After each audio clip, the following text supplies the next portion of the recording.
Ring ring. Ever call a customer service line for a company only to be met with someone who clearly doesn't care about your call? A bad attitude and unwillingness to help solve a problem can really turn you off from working with a business ever again. This is why positive customer service experiences are so important. Every interaction, from emails to phone calls to face-to-face, can influence how people feel about that company. Here, you'll learn why customer service is so important and ways you can help improve customer experiences. No one wants to leave an interaction with a bad taste in their mouth, so let's learn how to turn that bad taste into a good one.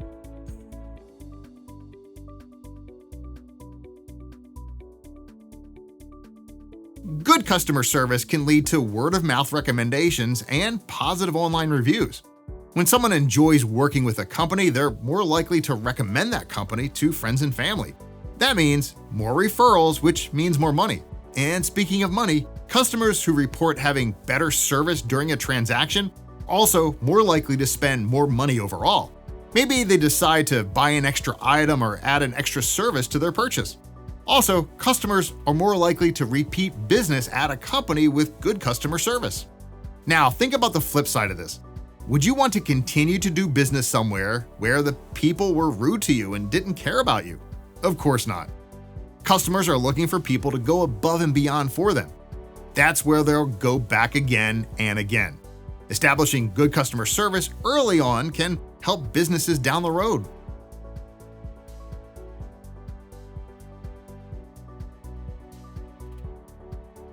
A happy customer is a returning customer. So, how do we ensure that customers are happy? There are a few principles of customer service we can use to help us. The first one is building customer relationships. Remember that customer service can be by phone, online, or in person, so building relationships isn't always easy, but it's important. Some ways to build relationships with customers are to greet them in a way that fits the situation. Use their name if possible, or simply refer to them as Miss or Sir. Next, try to build rapport with them by finding something in common or likable about them. This might sound like, "Hi, Mrs. Smith, I like that shirt today." This makes the customer feel welcomed and comfortable. Once rapport has been established, it's time to find out what they need from you. The best way to do that is to simply ask them, "How can I help you today?" That's a quick and easy way to find out what they need. But the next part of this is making sure you understand what they're asking or needing from you. Repeating their request back to them helps make sure you're both on the same page. Now it's time to help them. If you can't help them, find someone who can, or tell them that you'll get back to them as soon as you can. Don't ever leave a customer hanging without some sort of answer. Keeping them updated along the way makes them feel important and valued, which will keep them coming back. Improving customer service starts with trainings, like this one, and setting expectations in the company. When the service culture comes from the top down, employees are more likely to pass that positive attitude onto their customers. A culture of good customer service can be achieved by leading by example. But we all know that you can't please all the people all of the time, and there will be times when you get complaints. Handling complaints is a huge part of customer service. The first step in handling complaints is to get to them in a timely manner.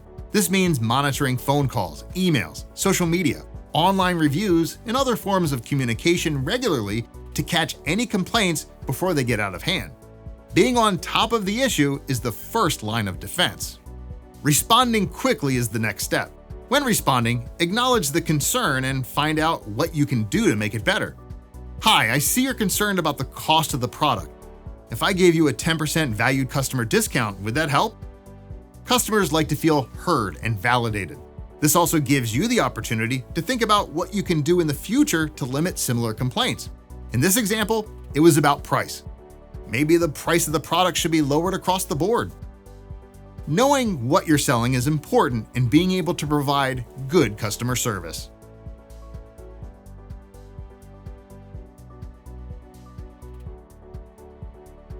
Sometimes it's hard to keep our cool in customer service situations. Unfortunately, we're often the ones handling issues and the upset customers. There are a few tips to use to provide the best possible customer service in these situations. The first tip is finding out what good customer service means to people and then working to meet those expectations. Understanding customers' wants, needs, and hopes paves the way for a good customer service experience. Next, follow-up is key. This can be done by a return phone call or email and shouldn't be limited to negative comments. Follow up with positive ones too. This way you can learn what you did right and keep doing it. Social media and the internet are powerful tools these days, so being on top of things that might pop up online is key. Both the positive and negative help shape dealing with customers in the future. And finally, remember that good customer service isn't limited to in-person conversations. It also occurs over the phone and online. It doesn't help to be kind over the phone and then rude in email. Some ideas for finding out include using mystery customers to rate the service, collecting feedback in surveys, and using online resources like a website and review sites. Knowing how you're doing will help you continue to improve in the future.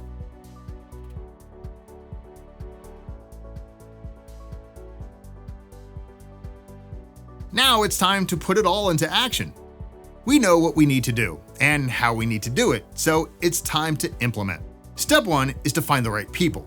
It's important that customer service representatives have a positive attitude that aligns with the business they're promoting. Imagine calling a party planning business and being met with the voice of someone who clearly wants to be anywhere else. That wouldn't make me want to book a party with them, would it? Or sending an email to a tech company and never receiving a reply. I'd go find myself a new tech company. Next, sometimes it's helpful to get input directly from the front lines. Ask your customer service people what it is they need to be more positive and customer-facing. Find out if there's something holding them back from reaching their full potential. Make sure your expectations for customer service are clearly stated and then followed. It also helps to take the time to recognize and reward good behavior. When you see someone excelling in their customer service, well, make sure to shout them out and maybe even offer a small prize. Rewarding the positive is the fastest way to get it repeated. Customer service people are often the first ones to make contact with customers, so you want it to be a pleasant experience for everyone. In the end, the customer's happiness is everyone's success.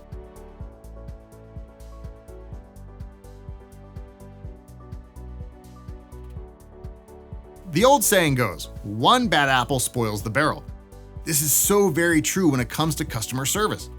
One rude phone call, one curt email, one ignored online request can turn a customer off a company forever. While it's not always easy, it's always important for those on the service side of business to put their best foot forward by listening, responding, and following up. If you only walk away from this training with one thing, remember that customer service may very well be the deciding factor for folks when it comes to choosing services and products. It's time to look ahead and putting customer service first.